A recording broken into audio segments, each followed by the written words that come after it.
اور کسر انصاف کی زنجیر ہلانے والوں، کسر انصاف کی زنجیر ہلانے والوں، کج کلوہوں پہ قیامت کا نشہ ہے طاری.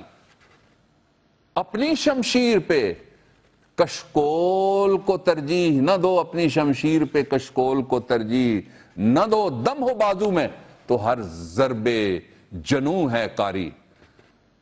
اس جزیرے میں کہیں نور کا مینار نہیں جس کے اطراف میں ایک کلز میں خون ہے جاری. اور کسر انصاف کی زنجیر ہلانے والوں، کج کلاہوں پہ قیامت کا نشہ ہے طاری. یہ نشہ اقتدار، اختیار، قوت کا نشہ ہے. اصل قوت آپ ہیں. ہم آپ کو جگاتے رہیں گے، بتاتے رہیں گے. 4 دن بعد پھر یہی بات کریں گے.